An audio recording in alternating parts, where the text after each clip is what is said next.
decisiones, a cambiar nuestra forma de ver la vida, etcétera, etcétera.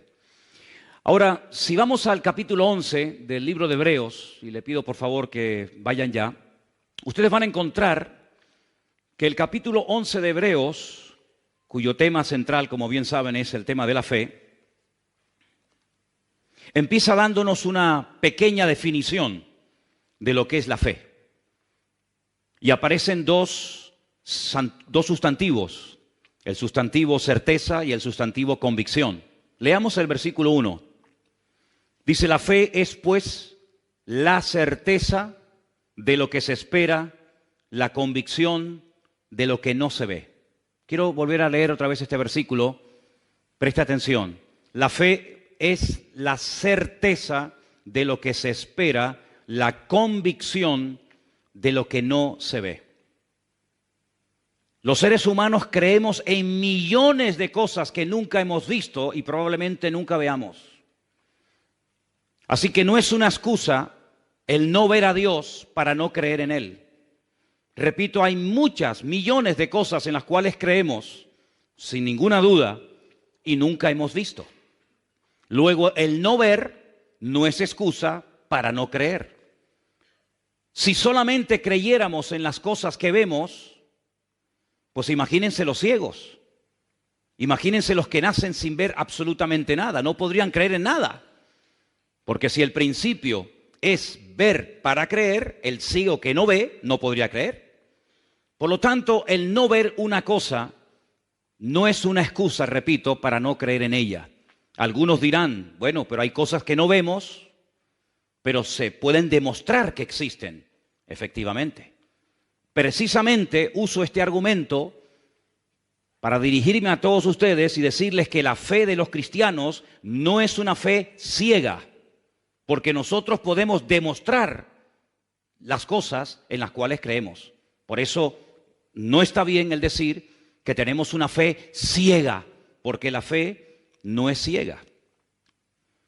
Hay un ingrediente que es indispensable para tener una fe sana. ¿Se acuerdan cuando estuvimos hablando de la fe sana? Porque hay muchos tipos de fe. Hay gente que tiene, como dijimos en su día, una fe muy extraña, una fe rara, una fe mística. Pero la fe del creyente, la fe del cristiano, del hijo y de la hija de Dios, es una fe sana, es una fe que no es ciega, no es una fe basada en mitos, no es una fe basada en emociones, en sentimientos, en producto de la imaginación, sino que hay un ingrediente que alimenta la fe sana, y ese ingrediente es fundamentalmente el conocimiento. Cuanto más conocimiento tenga usted del Señor y de su palabra, mayor y mejor, de mejor calidad será su fe. Cuanto menos conozca usted a Dios y cuanto menos conozca usted de su palabra, su fe será de peor calidad. Porque lo que le da sustento, lo que le da base, lo que le da calidad a nuestra fe es el conocimiento y también, como no, la experiencia. Pero por encima de todo, el conocimiento. Vamos a poner ahí en la pantalla para que podamos leer la definición de la palabra certeza, porque aparece en el versículo 1 y queremos saber lo que esa palabra significa. Ahí la tenemos. La palabra certeza significa conocimiento seguro, claro y evidente que se tiene de algo sin ninguna duda. Es una creencia firme, fuera, no fuerza, fuera de toda duda. La duda es el cáncer que mata la fe. Donde hay duda, no hay fe. Y donde hay fe, no puede haber dudas. Por eso repito, la certeza es conocer a ciencia cierta, con una seguridad absoluta, clara y evidente, sin ningún género de dudas. La palabra convicción, que es un sustantivo, casi diríamos que es un sinónimo de la palabra anteriormente leída, es conocimiento seguro y claro y evidente, seguridad que tiene una persona de la verdad o certeza de lo que piensa o siente. Es una creencia firme, fuera de toda duda. Usted está firme, usted cree que Dios existe, usted cree que lo que la Biblia dice es verdad. porque el conocimiento es lo que hace que su fe sea una fe a prueba de bombas, una fe que supera la prueba, una fe que supera la duda, una fe que supera cualquier ataque interno o externo que usted a lo largo de su vida y de su trayectoria con el Señor pueda experimentar o recibir. Por lo tanto, si usted no tiene certeza y convicción de sus creencias, difícilmente usted tendrá una fe a prueba de pruebas. Por lo tanto, amados hermanos, partimos de la base de que la fe no puede estar basada única y exclusivamente en una experiencia personal, que es muy importante y es necesario el tenerla, por supuesto que sí. Pero por encima de cualquier experiencia, sensación, visión, sueño, sentimiento, emoción, etcétera, está la palabra de Dios, porque no es una fe fanática, no es una fe que nos ciega y nos impide ver la realidad de las cosas, sino al contrario, la fe nos ayuda a no creer en tonterías.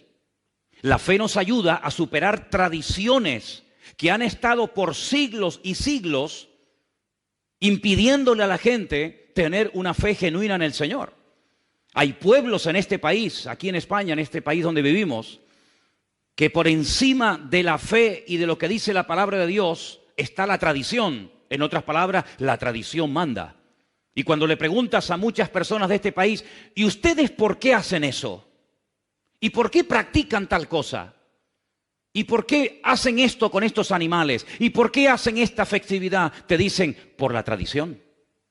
Es una tradición ancestral que ha pasado de padres a hijos, de generación en generación, y como es la tradición, hay que hacerlo, aunque sea un disparate, aunque sea una locura, pero la tradición es la que manda. En la vida del creyente no hay tradición que mande.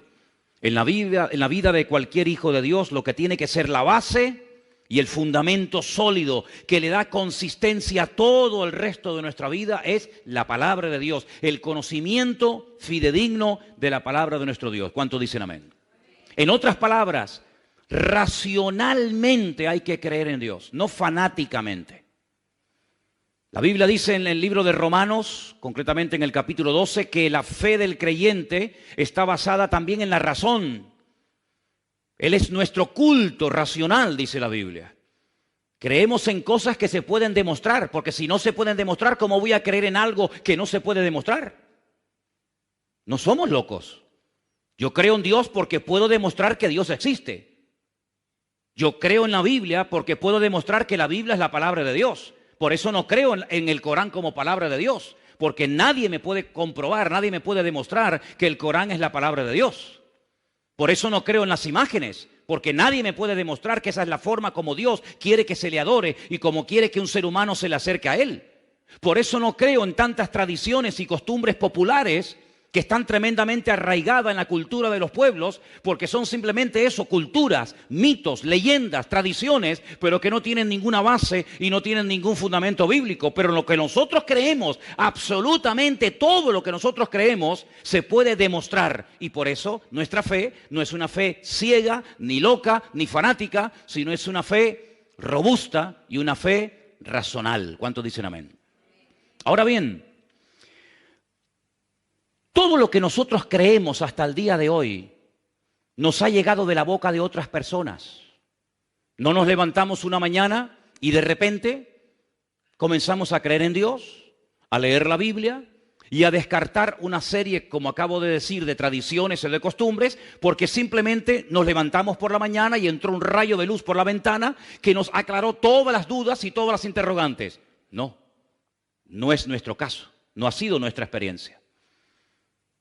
Prácticamente en todo cuanto nosotros creemos y practicamos hoy en día nos ha llegado por transmisión fundamentalmente oral.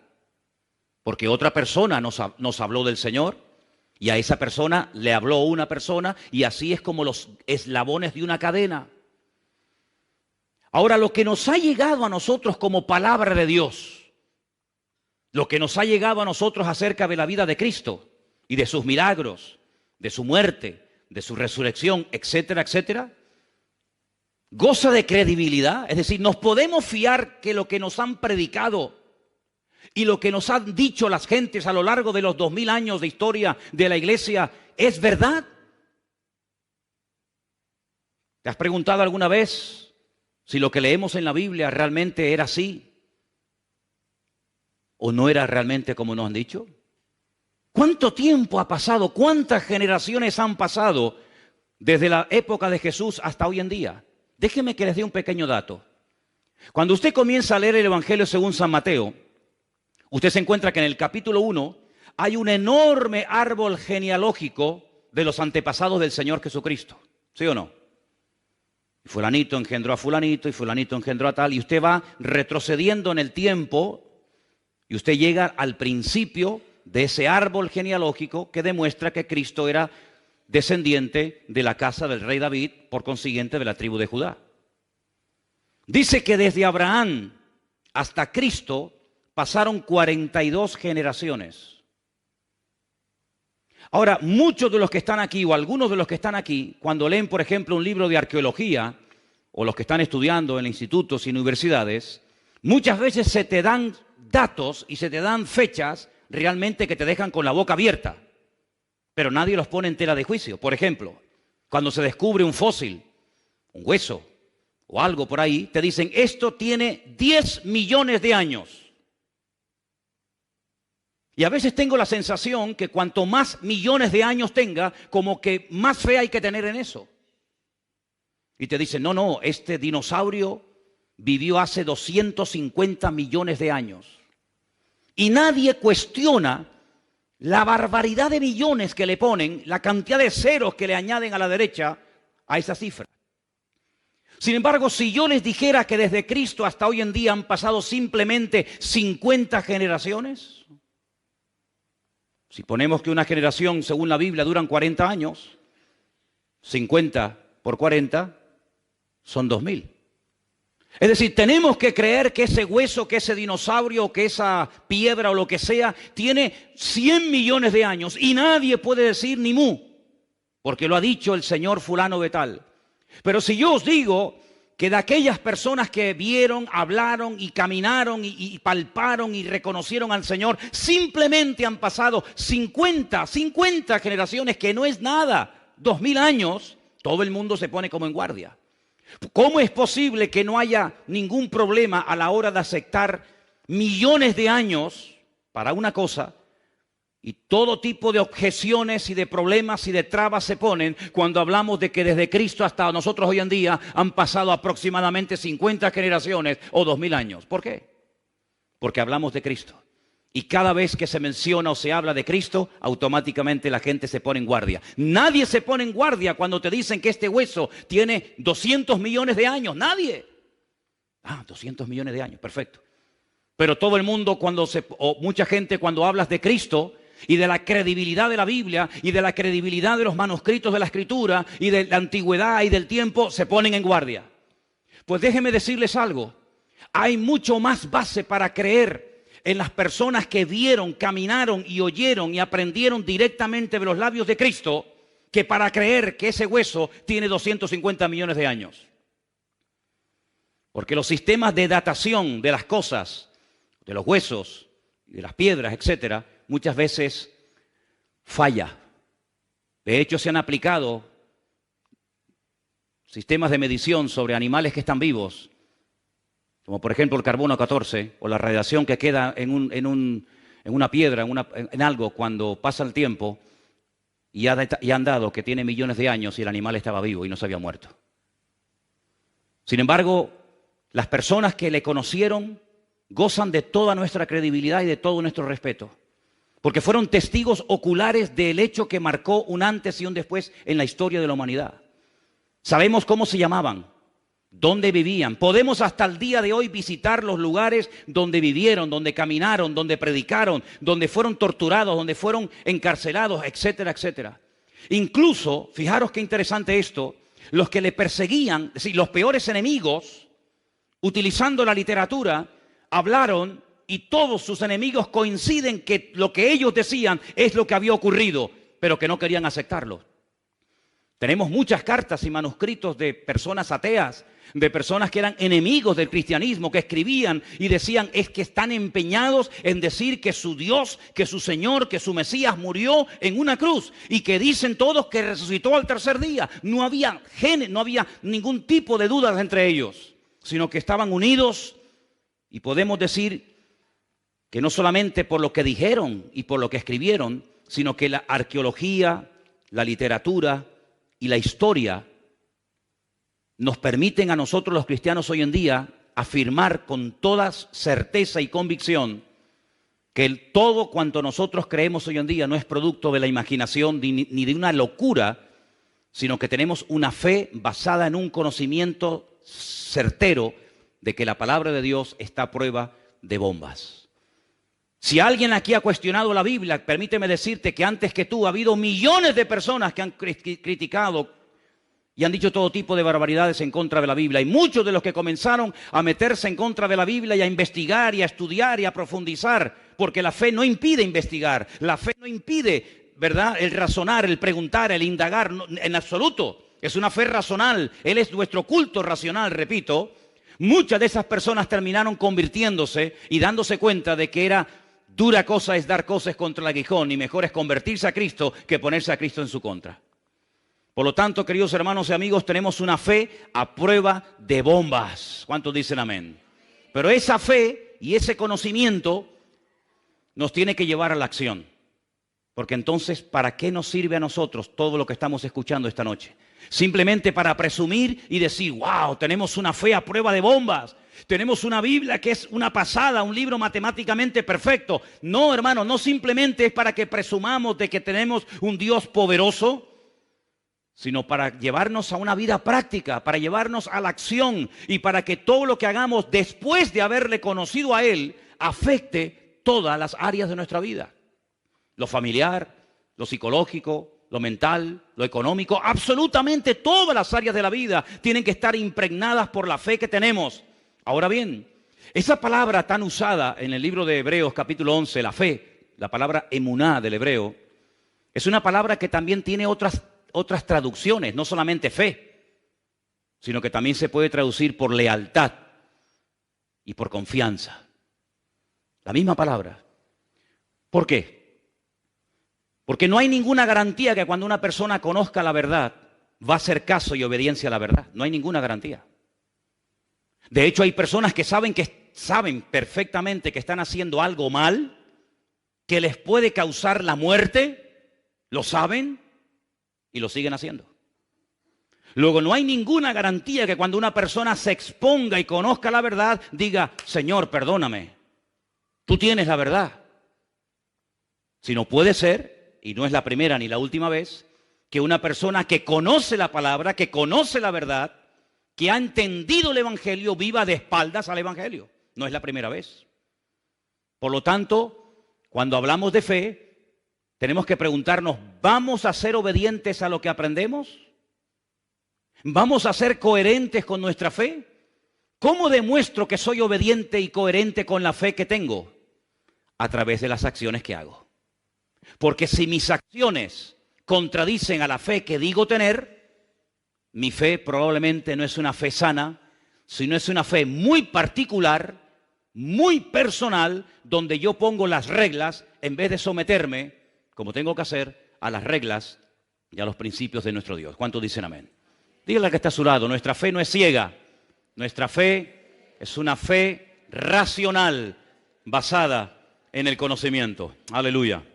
Ahora, algunas personas dicen, yo soy hombre de ciencia, más que de fe. Bien. Dicho sea de paso, la palabra ciencia o conocimiento está en la Biblia. Es un don. La Biblia dice que hay un don que es el don de ciencia. No voy a hablar del tema de ese ahora, pero el Señor en ningún momento está en contra del conocimiento. En absoluto.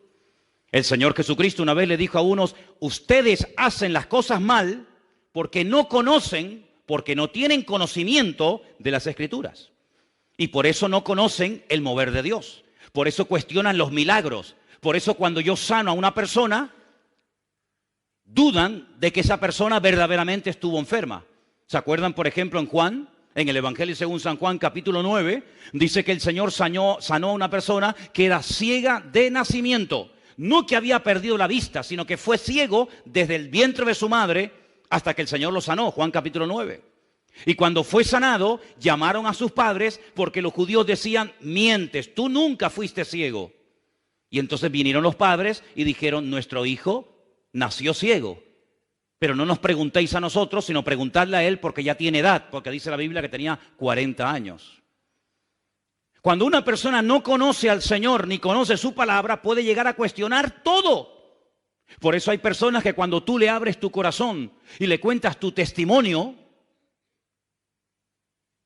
se rebelan, te llevan la contraria, se burlan de ti, porque no conocen a Dios. Porque hay una regla elemental del reino de Dios que dice que el que es de Dios te va a oír y el que no es de Dios no te va a oír. En esto conocemos quiénes son de Dios y quiénes no son de Dios, lo dice la Biblia. Entonces, cuando una persona se goza en lo que le estás contando, algo que Dios ha hecho en tu vida, un milagro, una respuesta a una oración o lo que sea, puedes tener la completa seguridad de que esa persona se goza porque cree y tiene la misma fe y conocimiento que tú tienes. Pero cuando a una persona le dice: yo tenía cáncer y Dios me ha sanado, y se burla y cuestiona el poder de Dios, es porque no conoce ni a Dios ni a su palabra. Porque si conociera a Dios y a su palabra, diría: gloria a Dios, ¿cómo no te va a sanar el Señor de cáncer si Él es el Señor todopoderoso? ¿Cuántos dicen amén? Pero cuando el Dios de esa persona no es un Dios todopoderoso, ¿cómo te va a sanar a ti Dios de esa enfermedad o de cualquier otro problema? ¿Te das cuenta? Así que la ciencia te lleva hasta la frontera, te permite conocer cosas, pero no te permite entender las cosas.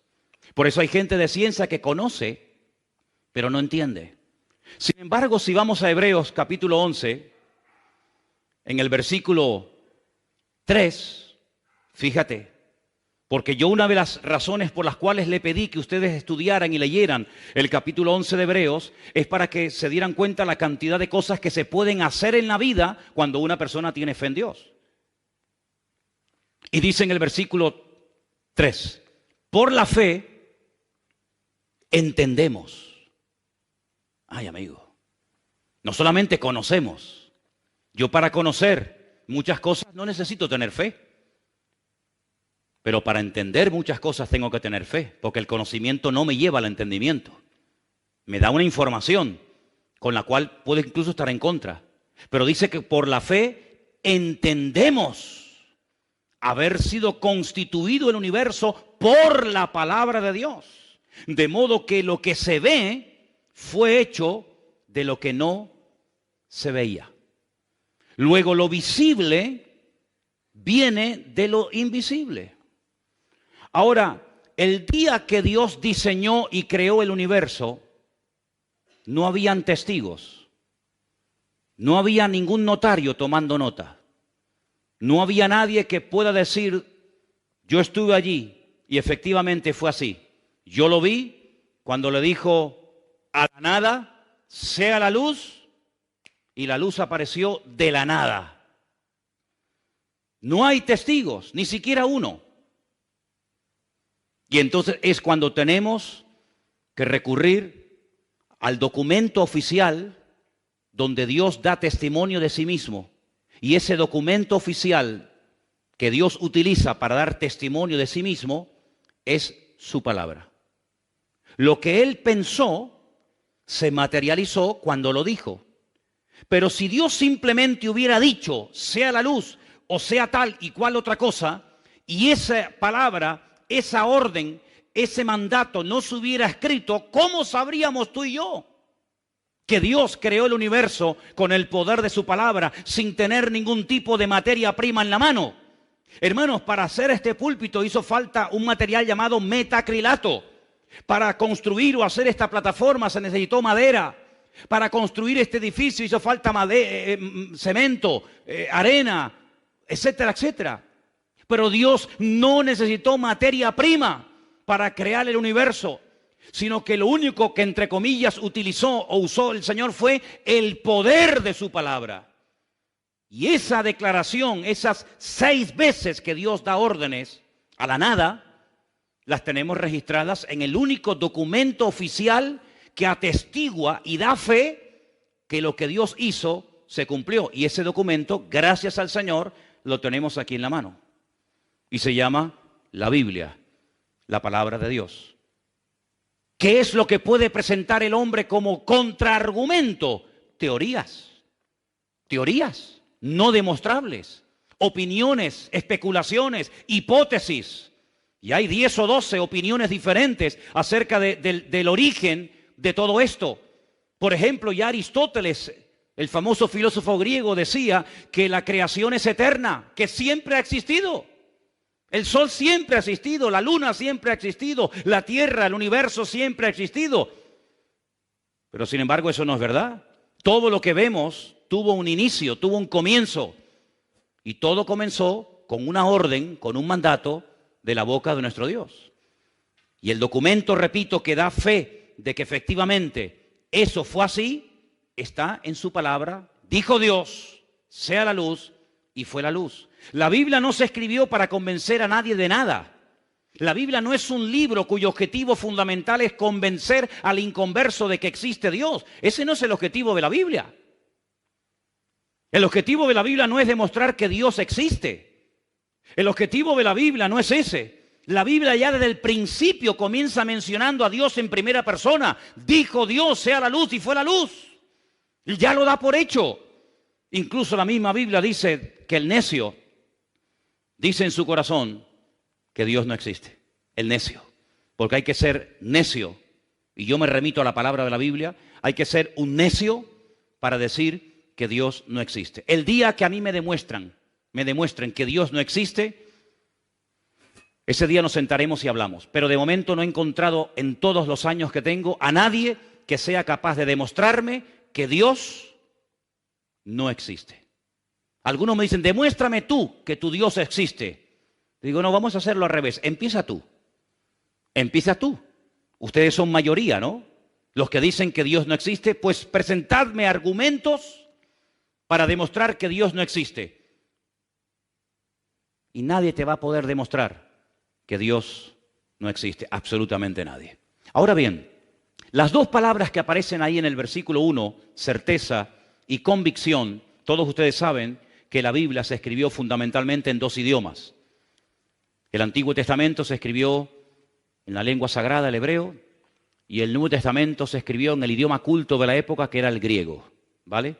Los manuscritos de los cuales se ha traducido el Nuevo Testamento a todas las lenguas que existen hoy en día son de origen griego. Las dos palabras que aparecen ahí en el versículo 1, griegas, para hablar acerca de certeza y convicción, una de ellas es la palabra upostasis. Permítame llevarles al capítulo 1 de Hebreos, versículo 3. Estamos en Hebreos capítulo 1, versículo 3, donde dice lo siguiente.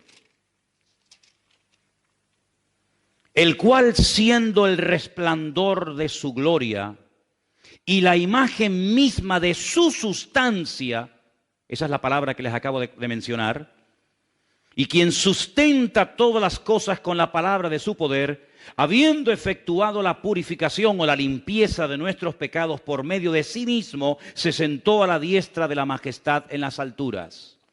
Una cosa es que yo diga la palabra agua, que todo el mundo la conoce, y otra cosa es cuando tomamos ese elemento que todo el mundo conocemos y sin el cual es imposible la vida, y lo analizamos químicamente. Hay una fórmula que define al agua, como hay una fórmula para definir todo lo cuanto existe y que tiene materia, que tiene masa. Y la fórmula del agua es H2O, hidrógeno y oxígeno. El hidrógeno es energía. Por eso cuando bebes agua, no solamente calmas la sed, oxigenas tu cuerpo, oxigenas tu sangre, sino que además te mete oxígeno en tus venas, hidrógeno. Y el hidrógeno en grandes cantidades es una bomba. Hay bombas de hidrógeno, mucho más potente que la bomba atómica. El hidrógeno es capaz de mover toneladas y toneladas y cosas que no te puedes ni imaginar. En una pequeña cantidad, si fuera más nos mataría, si fuera menos no serviría para nada, pero con esa fórmula H2O, dos moléculas de hidrógeno, una de oxígeno, sobrevivimos Y gracias al Señor por ese elemento tan maravilloso. Y dicho sea de paso, 3/4 partes de nuestro cuerpo es agua y solamente una parte es materia. Ahora bien, la Biblia nos dice que la esencia de Dios es, por ejemplo, el amor. La esencia de Dios es el amor. Nosotros podemos decir, yo tengo amor, yo tengo paciencia, yo tengo paz, yo tengo conocimiento, yo tengo tal y tal otra cosa. Pero hablando con propiedad, Dios no tiene nada. Dios es. Dios no tiene amor. Dios es amor. Dios no tiene paz. Dios es la paz personificada. Por eso el Señor Jesucristo le dijo a sus discípulos, mi paz os doy, porque yo soy el príncipe de paz. ¿Cuántos dicen amén? La paz que yo tengo, Él me la dio, pero la paz que Él tiene, ¿quién se la dio? Nadie, porque a Él nadie le da y nadie le quita, porque la esencia de Dios es paz, es amor y todo lo que podamos añadir en esta tarde cada uno de nosotros. Por eso yo creo que tenemos muchas veces que pensar cuando decimos ciertas y determinadas cosas. Y les voy a poner un ejemplo para que veáis. ¿Cuántos creyentes tú le habrás oído decir en algún momento determinado, la fe viene por oír y por oír la palabra de Dios? ¿Habéis oído alguna vez a algún hermano, o a lo mejor tú mismo has dicho alguna vez, la fe viene por oír y por oír la palabra de Dios? ¿Sí o no? Pues os habéis equivocado totalmente. Porque eso no dice la Biblia. No me diga, hermano, no, perdone. La Biblia no dice que la fe viene por el oír. Eso no dice la Biblia. Compruébelo. ¿Dónde está eso? Romanos 10:17. ¿Me lo puedes poner? Romanos 10:17. Vamos a leer el versículo como lo que dice, no como lo que yo creo que dice. Porque cuando mencionamos mal la palabra de Dios, podemos estar esperando una falsa promesa, creyendo en una falsa expectativa o declarando algo incorrecto. Si ustedes leen el versículo Romanos 10:17, la palabra viene, el verbo venir, no aparece por ninguna parte. ¿Lo leemos juntos? Ahí lo tenéis. Así que la fe es por el oír y el oír por la palabra de Dios. ¿Dónde dice la fe viene? Yo no lo veo por ningún lado. ¿Usted lo ve? A ver si yo veo bien. Déjame quitarme las gafas. No, pues no veo nada, ¿eh? No lo veo. La fe es. Ay, amigo. Jesús tenía fe cuando oraba por los ciegos, cuando resucitaba a los muertos, cuando limpiaba a los leprosos, cuando multiplicaba los panes y los peces, cuando caminaba por encima de las aguas, cuando reprendía a los demonios. ¿Jesús tenía fe? No. Jesús es fe. Porque si tiene, es porque alguien se la tuvo que dar. Todo lo que uno tiene es porque o lo has comprado, o te lo han regalado, o alguien te lo ha dado. Pero cuando uno es,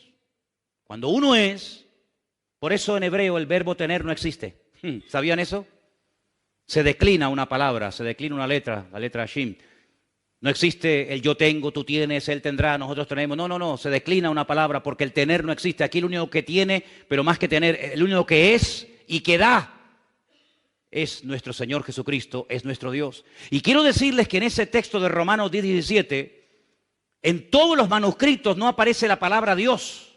En todos los manuscritos que existen hoy en día, que se han utilizado para traducir ese versículo al castellano, al alemán, al inglés, al chino, al japonés, etcétera, etcétera. En todos los manuscritos del mundo aparece la palabra Cristo.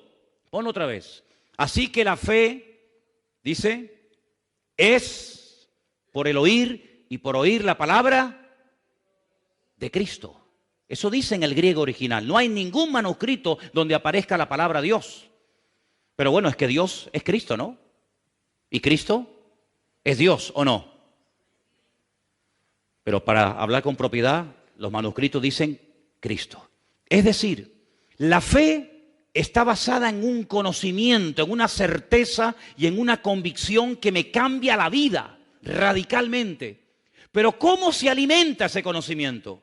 ¿Cómo engorda, permítame la expresión, esa fe? ¿Cómo crece, cómo se extiende esa fe? Por oír directamente de aquel que es la fe personificada, es decir, por la comunión, por la relación diaria, permanente y constante con mi Señor, con mi Dios. Es como mi fe se mantiene firme y crece y aumenta y se extiende. ¿Cuántos dicen amén? Si usted no tiene comunión con Dios, ¿con quién tiene comunión? Si usted no tiene una relación íntima, privada y diaria con el Señor, ¿con quién la tiene? Es más, cuando una persona mengua en su relación con Dios, los primeros que se dan cuenta son los que viven contigo. Si no, pregúntale a tu mujer, pregúntale a tu marido, a tu madre, a tu padre, a tu hijo. En el momento en el que tu comunión con el Señor mengua, en el momento en el que tu comunión con Dios no es como tiene que ser, comienza a brotar la antigua naturaleza. Comienza a despertarse el gigante dormido. El gigante que pensabas que habías vencido, pero que simplemente lo has tenido dormido durante tiempo, comienza otra vez a despertarse y a hacer de las suyas. Por eso, lo mejor que podemos hacer en nuestra vida es mantenernos bien cerca, en comunión diaria y permanente con nuestro Dios, con nuestro Señor Jesucristo, para que nuestra fe no mengüe, sino que nuestra fe sea una fe viva, una fe sana, una fe robusta, y podamos ir de victoria en victoria y de gloria en gloria y de bendición en bendición en el nombre del Señor. Porque la fe, queridos hermanos, sí está basada en el conocimiento, pero ¿en el conocimiento de qué o de quién? En el conocimiento de mi Dios y en el conocimiento de la palabra de mi Dios. Amén. Ahora, voy a explicarles algo referente a esta palabra upostasis, que es la palabra que aparece en el versículo 1 del libro de Hebreos, y quiero darles una pequeña explicación para no perdernos en demasiadas explicaciones. Esa es la palabra que aparece en el griego para la palabra certeza, sustancia, esencia. Es algo que afecta el mundo. Si cogiéramos un vaso de agua y le echáramos un chorro de aceite, ¿se notaría? Sí, claro que sí. Si cogiéramos, por ejemplo, una Coca-Cola y la echáramos dentro de un vaso de agua, automáticamente cambiaría el color, el sabor y todo, ¿a que sí? En otras palabras, nuestra esencia como seres humanos es una esencia que viene deteriorada por la desobediencia y por el pecado. Y por eso cuando venimos a este mundo tenemos que aprender a ser obedientes. Nunca se aprende, nunca hay que enseñarle a un niño a ser desobediente. ¿Usted le enseñó a su hijo a ser desobediente? No, es que ya eso lo aprenden solo. ¿Usted le enseñó a un niño decir mentiras? No, las aprenden solo. ¿Decir malas palabras? Es como que viene en la esencia del hombre, ¿verdad? Pero cuando entra el Señor en nuestra vida, nuestra esencia espiritual tiene que cambiar radicalmente. Por eso no es normal, aunque algunos crean que sí, que cuando pasan muchos años caminando con el Señor y conociendo al Señor, sigamos hablando igual, actuando igual, pensando igual, pecando igual. Juan observa y dice, el que sigue practicando y viviendo en el desorden, el que sigue viviendo como si nada en el pecado, es que no ha conocido a Dios. Porque el que ha conocido a Dios no practica el pecado. ¿Cuántos dicen amén? Dígale que está a su lado. El que conoce a Dios no practica el pecado. No lo puede practicar. Porque cuando uno conoce al Señor, lo que menos uno quiere hacer en la vida es pecar y desobedecer al Señor. En esto conocemos que hemos pasado de muerte a vida, dice Juan, en que amamos a los hermanos. ¿Cómo pueden pasar años sin dirigirle la palabra a una persona y usted llamarse cristiano? Es que probablemente usted no sea cristiano. Porque la Biblia dice que el que practica asiduamente algo no ha conocido a Dios. Es que no lo digo yo, que yo no he escrito ni una página de la Biblia. La Biblia dice que ama a Dios y trata al trancazo a su hermano y no le habla, lo insulta, lo humilla, no lo ama, no lo respeta, no lo perdona, no le permite en un momento determinado cometer un agravio contra usted, entonces usted es más duro que Dios. Usted es más juez, más duro y más intolerante que Dios. Porque la Biblia dice que en esto se demuestra que hemos pasado de muerte a vida. En que hay algo en nuestra naturaleza que ha cambiado. ¿Y saben lo que ha cambiado? La esencia. Ahora tenemos la esencia de Dios. Dice que Él es el autor y el consumador de nuestra fe. Él es el que nos da la fe y el que nos mantiene esa fe viva en nosotros. Y por eso, cuando obramos, cuando hacemos obras, cuando hacemos buenas acciones, fruto, en definitiva, pues estamos demostrando que nuestra fe no es una fe muerta, sino es una fe viva. La otra palabra que aparece también se puede encontrar en la Biblia como la palabra amonestación. ¿Podemos poner otra palabra? Una era upostasis, la otra es elengos. La palabra elengos a veces se traduce en la Biblia por la palabra reprender, amonestar. Es decir, escuche bien esto es un concepto que esta semana me ha llamado mucho la atención. Cuando dice la fe es convicción, la fe es una amonestación. La fe es algo que me sacude. La fe es algo que me dice, no, así no es. La verdadera fe, no la fe religiosa, no la fe de la tradición, no la fe del mundo, no. La fe de Dios, esa semilla, esa esencia divina que Dios pone como regalo en tu alma, en tu corazón, es una semilla que te sacude por dentro. El engos es que te reprende, que te amonesta, que ya no te sientes bien cuando vas a adorar lo que no hay que adorar, que ya no te sientes a gusto cuando vas a pecar, ya no puedes pecar a gusto como antes, ya no te gozas en el pecado, sino que ahora te gozas en la justicia y te sientes mal cuando ofendes a Dios. Esa es una característica de la fe de la cual se habla muy poco, porque se suele hacer mucho énfasis que la fe es para ver milagros, para recibir respuesta a nuestras oraciones. Sí, todo está muy bien, pero cuidado, la fe que decimos tener también nos tiene que sacudir y también nos tiene que abrir los ojos y quitar la venda y el velo de nuestra cara. Y nos amonesta y nos reprende diciendo, que eso no es así. Por eso, queridos hermanos, dice la Biblia que cuando Pablo se convirtió al Señor, enseguida predicaba de la fe. En otras palabras, dice que huían de él porque dice, que en otro tiempo perseguía la fe, ahora nos predica de la fe. Claro, la esencia del apóstol Pablo, como la esencia de cualquier ser humano, cuando pone su vida en las manos del Señor, cambia radicalmente, completamente cambia. Antes huían de Pablo, ahora se acercaban a Pablo porque tenía palabra de Dios. Lógico, porque esa esencia de Dios es una esencia que no espanta, es una esencia que atrae, porque es como un imán que lleva a la gente al conocimiento de la verdad. ¿Cuántos dicen amén? Miren la mujer samaritana, la de Juan capítulo 4, la conocemos, ¿sí? ¿A qué hora fue a buscar agua? A las 3 de la tarde. ¿A quién se le ocurre? ¿A quién se le ocurre a las 3 de la tarde en Israel con el calor que hace ir a buscar un cántaro de agua? ¿A nadie? Pero es que ella iba a esa hora porque nadie la veía, porque era una mujer de mala reputación, era una mujer que había destrozado muchos hogares. Una mujer, como dije en una ocasión, que había robado muchos maridos a otras señoras casadas.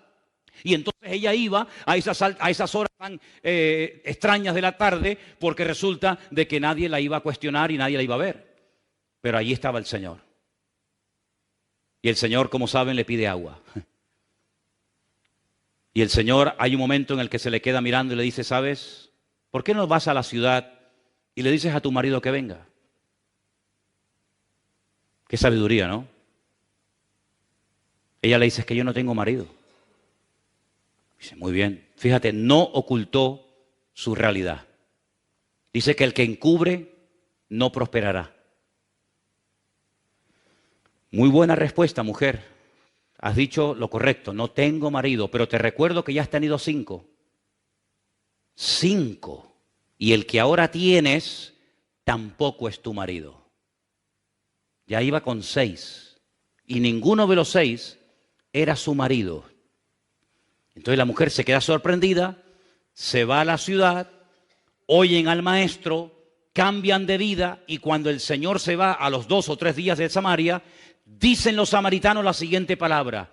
Ahora no solamente creemos en Él como el Salvador y como el Mesías que tenía que venir a este mundo, No solamente creemos en Él por tu testimonio y por lo que tú nos dijiste que Él te dijo, sino que ahora también nosotros, porque hemos tenido una experiencia personal con Él, ahora también nosotros tenemos una fe personal en Él. Una fe que no solamente depende de tu testimonio, sino una fe que nosotros tenemos porque también le hemos conocido personalmente. ¿Cuántos dicen amén? Y por eso dije al principio del estudio que es muy importante que nosotros tengamos una fe basada en el conocimiento de las Sagradas Escrituras, de la Palabra de Dios, que es lo que le va a dar solidez a tu fe, sino también el paso siguiente es una experiencia personal con el Dios de la Palabra. Porque si no vas a conocer solamente la Palabra de Dios y no vas a conocer al Dios de la Palabra, que es lo que le pasa a mucha gente. Hay muchas personas que han estudiado en seminarios y dicen que saben, mucho de la palabra de Dios, pero de Dios no tienen ni idea.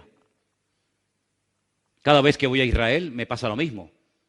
Hablo con muchísima gente que tienen conocimiento de la palabra de Dios tremenda.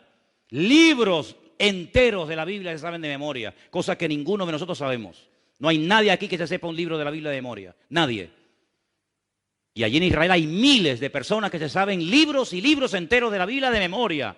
Pero de Dios, del Dios de la palabra, no tienen ni idea, porque si conocieran al Dios de la palabra, nunca hubieran crucificado al Hijo de Dios, ni lo hubieran rechazado, ni lo seguirían rechazando. ¿Te das cuenta? Luego el conocimiento por sí mismo no es suficiente, porque no hay nada peor que pecar después de haber conocido, después de haber recibido el conocimiento y seguir pecando y rebelándote contra el Señor. Ahora bien, la fe tiene un ingrediente muy interesante y es que te ayuda a cambiar lo natural por el poder de la fe en el mundo espiritual. Es decir, hay varios pasajes, voy a poner solamente 2 o 3 ejemplos para que veáis lo interesante que es. Hay gente que acepta cosas en la vida con una cierta resignación, como diciendo, bueno, esto es lo que me ha tocado en la vida. Esta es la cruz, dicen algunos, que me ha tocado llevar. Vamos a ver. ¿Usted se acuerda cuando un joven llamado David, que en aquel momento no era rey ni era nada, recibe el encargo de su padre para que vaya al campo de batalla donde están sus hermanos mayores a ver cómo están? ¿Se acuerda del pasaje? Seguro que sí. Dice la Biblia que cuando llegó al campamento y habló con sus hermanos y le dio la comida que traía para ellos de parte de su padre, él se dio cuenta de que en el campamento había un ambiente extraño. Allí no se respiraba a fe por ninguna parte. Allí había temor, allí había miedo. Y él pregunta y dice, ¿qué es lo que pasa? Porque yo noto que aquí hay un ambiente donde no está la presencia del Señor. Porque dice la Biblia que el amor echa fuera el temor, y allí había temor por todas partes, empezando por el rey hasta el último del ejército. Y le informan de que hay un paladín, que hay un gigante enorme llamado Goliat, que lleva 40 días asustando, amedrentando a las tropas del ejército de Israel. Y entonces él le dice al rey Saúl, yo voy a ir y voy a luchar contra ese hombre. Y todo Israel sabrá hoy que el Dios de Israel es el Dios vivo y verdadero. Recibe todo tipo de oposición. Primero por parte de sus hermanos. Segundo, el rey intenta ponerle una armadura que ni a él le servía, cuanto menos a David. En otras palabras, intentan con armas naturales dotar o capacitar a David para una batalla que ni ellos mismos, todos juntos, serían capaces de vencer al gigante Goliat. Pero David les dice una palabra extraordinaria, primero al pueblo y después al gigante Goliat, que es a lo que quiero ir. Primeramente le dice a los soldados, incluido al rey Saúl, yo no voy a él con espada y con jabalina, porque esta guerra, él había discernido que no era una guerra cuerpo a cuerpo, como tantas que tuvo que librar después cuando fue rey de Israel, sino que esta es una guerra que tiene una connotación diferente. Y ustedes no han sabido discernir el espíritu que hay detrás de este hombre. Ustedes miran a Goliat, pero yo me doy cuenta de que detrás de Goliat hay demonios. Detrás de Goliat hay fuerzas demoníacas que lo que intentan es frenarnos. humillarnos e impedir que seamos un pueblo feliz y un pueblo vivo y victorioso. Y por eso yo no puedo ir contra este hombre con una espada, con una lanza, con una jabalina, porque en este momento esta guerra no se gana así. Mañana, cuando sea rey, iré con espada, con lanza, con jabalina, etcétera, etcétera. Pero hoy, precisamente hoy, estas armas son inservibles, no sirven para nada. Hoy voy a utilizar otro arma que ustedes lamentablemente no conocen y que yo voy a utilizar hoy, y van a ver qué tremendo resultado va a producir en el mundo natural. Y es que yo voy a ir en el nombre del Dios de Israel. Claro, ellos se quedaron sorprendidos porque para ellos esta forma de hablar era muy extraña. Esta forma de hablar la desconocían totalmente, por eso estaban asustados. Porque uno tiene fe, amigo, hasta que tú pierdes el control. Y la verdadera fe es cuando empieza a funcionar, es cuando pierdes el control. ¿Lo has oído? La verdadera fe empieza a funcionar cuando tus recursos se acaban. Mientras tienes dinero en el banco, tú estás tranquila. Mientras tienes trabajo, no hay problema. Mientras tienes salud, no pasa nada. Pero se te acaba el dinero, comienzas a tener problemas de salud, pierdes el trabajo, te quitan 3 o 4 cositas que te dan una falsa seguridad, y ahí es donde empieza a funcionar la fe. Ahí es donde empieza a funcionar la fe. Fe no es llenar el depósito de gasolina, ir al sur y volver a Santa Cruz. Eso no es fe. Eso es lo que hace todo el mundo. Fe sería, en todo caso, ir con 1 litro de gasolina al sur y volver. Eso sí sería fe. Pero ir al sur con el depósito lleno de gasolina, ahí no hay ningún tipo de fe en absoluto. Fe no es moverme por lo que tengo, sino fe es moverme por lo que soy. Y mientras tú te muevas por lo que tienes, tú no estás demostrando tener fe.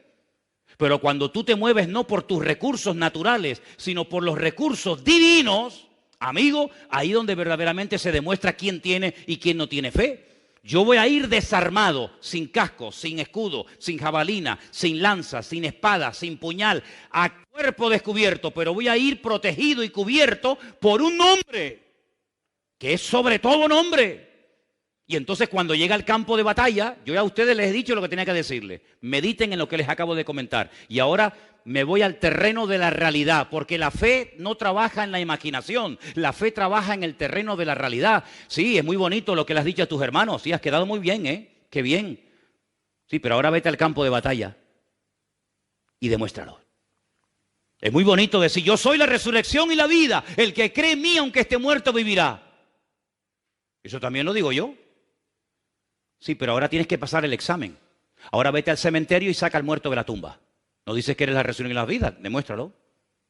Cuando llegó al campo de batalla, le profetiza a Goliat y le dice, hoy te voy a cortar la cabeza y le voy a dar tu carne a las aves y a las fieras del cielo y del campo. Y todo Israel sabrá que el único Dios que aquí manda y gobierna y controla es el Dios de Abraham, de Isaac y de Jacob. Y en base a esa palabra, en base a esa fe, por eso David es mencionado en el libro de Hebreos, aunque de pasada, porque dice que el tiempo le faltaría si se pone a hablar de cada uno de ellos, pero se menciona el nombre de David, si lo habéis visto. David acaba de dar una palabra de fe, como tú y yo la podemos dar, pero ahora hay que ir a la acción, amigo. Y ahora le dice a Goliat, ven, acércate. Y dice que se va a un arroyo donde toma 5 piedras. Una vez se lo expliqué, solamente de paso se lo vuelvo a explicar. Los filisteos controlaban toda la costa mediterránea. 5 ciudades: Gaza, Askelón, Asdod, Ecrón y Gaza y Gat. 5 ciudades. David dice 5 piedras, una para cada uno. Después de Goliat vendrá el otro y el otro y el otro. No fue capaz de venir nadie más. La Biblia dice que cuando salió, él le lanzó aquella piedra, derrotó al enemigo y todos los filisteos salieron huyendo. Es una cosa fuera de toda lógica. Porque que un joven mate a un gigante y que todo un ejército se ponga en desbandada, ¿pero por qué? Porque lo que hay es que descabezar al enemigo. Dice la Biblia, y Jesús lo explicó muy claramente, por favor entiendan esto. Tú no puedes entrar en la casa de un hombre fuerte y saquear sus bienes y sacar todo lo que le pertenece si antes no lo atas.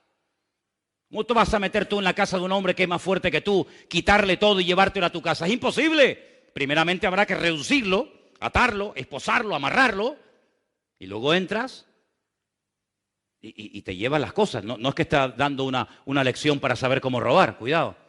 No es eso, sino simplemente un ejemplo, ¿vale? Pues en el mundo espiritual igual. ¿Cuál es tu gigante? ¿Contra quién estás peleando tú? Y a veces somos tan cortos que decimos, no, mi gigante es mi jefe. ¿Y detrás de ese jefe quién está?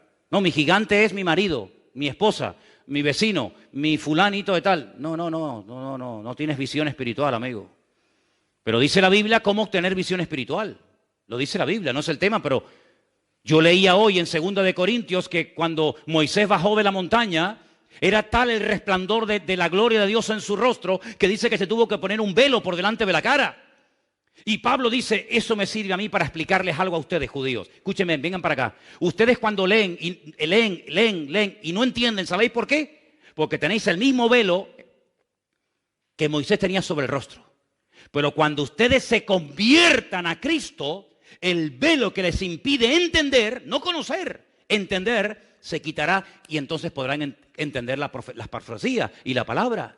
Entonces, cuando hay una verdadera conversión, la visión espiritual se recobra. Antes era ciego, mas ahora veo. Ahora te das cuenta que detrás de ese político, detrás de esa persona que te critica o te calumnia o que sea, hay fuerzas espirituales donde nosotros podemos tener un efecto tremendo por medio de la fe, porque la fe me sirve para entender, la fe me sirve para tomar decisiones, la fe me sirve para avanzar y la fe me sirve también para discernir en el mundo espiritual dónde está el problema, no en lo natural, sino en lo espiritual. ¿Cuántos dicen amén? Bueno, yo espero que no hayan perdido el hilo, yo sé que son tantas cosas, pero ¿se dan cuenta, hermanos? ¿Se dan cuenta que ser creyente es mucho más que venir aquí todos los domingos? ¿Te das cuenta? ¿Te das cuenta que tus batallas personales no son mi responsabilidad, son tu responsabilidad, no son la mía? Que todos tenemos nuestras batallas y nuestros gigantes y nuestras luchas y nuestras ciudades amuralladas y nuestras fortalezas, todos. Y tenemos que crecer, sí, como pueblo de Dios, como iglesia, pero también a nivel individual. Tenemos que crecer. Uno de los problemas que tenía el pueblo de Israel es que no crecía en relación al tiempo que llevaban caminando con el Señor. Dice, ustedes salieron de Egipto, pero Egipto no salió nunca de ustedes. Siguen todavía con la mentalidad de Egipto, echan de menos los pepinos, la cebolla, la comida de Egipto, por favor, pero si allí vivíais como esclavos. Pero cuando os viene un problema, enseguida volvéis al pasado. Enseguida pensáis en qué bien vivíamos en Egipto. ¡Falso! ¡Falso! ¿Cómo que vivíamos bien en Egipto? Si allí vivíamos privados de libertad y estábamos pasando miseria, pobreza y necesidad y hambre. ¿Qué dicen? ¿Verdad? El enemigo siempre cuando viene un momento de prueba te va a hacer mirar atrás, siempre. El enemigo nunca te va a poner una visión delante. El único que dice mira hacia adelante es el Señor. Pero la mujer de Lot cuando tuvo un momento de duda, ¿dónde miró? Atrás, nunca mira adelante. El enemigo siempre te va a hacer creer que los tiempos pasados fueron mejor que los presentes. Dice, y el que habla así no es sabio. Por lo tanto, cada vez que te entra nostalgia, cada vez que te dan ganas de mirar atrás, no es Dios el que te está hablando. El Señor siempre te dice, poned la mira en las cosas de arriba, si es que verdaderamente habéis resucitado con Cristo Jesús. El segundo ejemplo que les quiero poner, el primero fue el de David con Goliat, ¿sí? El segundo ejemplo es el de Elías, profeta Elías. Un hombre que sube a lo alto del Monte Carmelo y le dice a 400 profetas falsos de Baal, hoy tiene que quedar aquí bien claro en esta montaña quién es el verdadero Dios. Vamos a ver, lo que no es correcto es que ustedes por un día adoren a Baal y otro día adoren a Dios. No puede ser, esto es una ambigüedad, esto no lleva a ninguna parte. Vamos a tomar una decisión. Y en aquel monte que es muy alto, del cual se ve muchas partes de Israel, todo el valle de Meguido, etcétera, etcétera, les dice, vamos a orar, vamos a entrar en una guerra de tipo espiritual. Aquí no vamos a pelear cuerpo a cuerpo, sino aquí vamos a pelear en el mundo espiritual. Ustedes pongan sobre un altar de piedras a un buey y yo pondré otro. Y ustedes oren e invoquen a vuestras divinidades y a vuestros dioses. Si vuestro Dios es el verdadero, que lo demuestre y punto. Que descienda fuego del cielo. Si no desciende fuego del cielo, ustedes están sinceramente equivocados. Estáis creyendo en una mentira como si fuera verdad. Y estáis inculcando y transmitiendo de generación en generación esas mentiras y esas fábulas a vuestros hijos. Y eso no se puede permitir ni un momento más. Después yo tendré mi oportunidad, invocaré al Señor. Y si mi Dios me responde por fuego y quema este altar, entonces queda bien claro que vosotros estáis adorando a un Dios falso y el Dios mío es el verdadero. Estaban tan equivocados y tan fanatizados que dijeron, vale. Podían haber dicho, no, espera. Vamos a buscar una cosa más sencillita, Elías, por favor, que caiga fuego del cielo. No, pero ellos estaban tan convencidos que dijeron, vale, venga.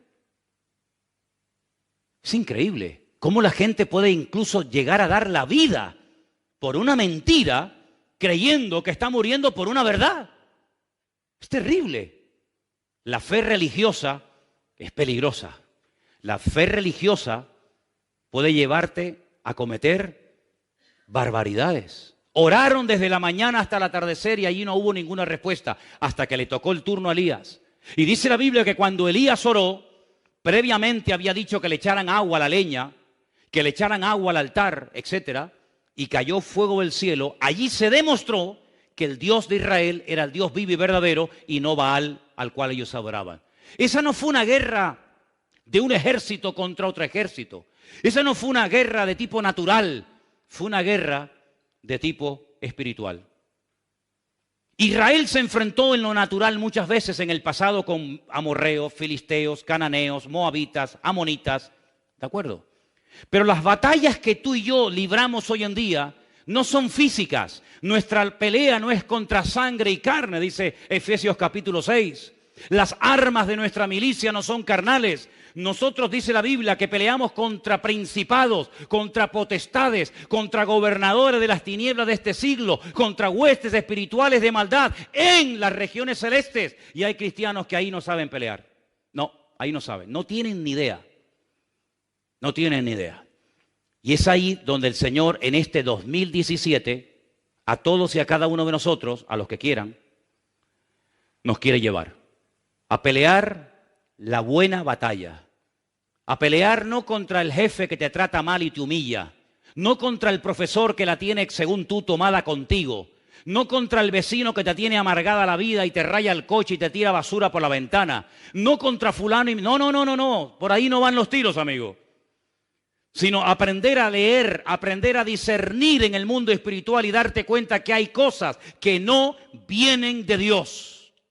Y lo que no viene de Dios, a través de la fe, yo tengo la autoridad de reprender, tengo la autoridad de tomar autoridad sobre esas cuestiones y cambiar lo natural a través del nombre de nuestro Señor Jesucristo. ¿Cuántos dicen amén? Y quiero solamente recordarles algo. En Marcos capítulo 4, verso 37, es el último pasaje que voy a leer, aunque tengo aquí material para dar y vender. Pero en Marcos capítulo, como dije, 4, verso 37, quiero que presten atención a este último texto que voy a leer en esta noche, por favor. Y dice así. Si quieren, arrancamos desde el versículo 35, para empezar a leer la historia del principio.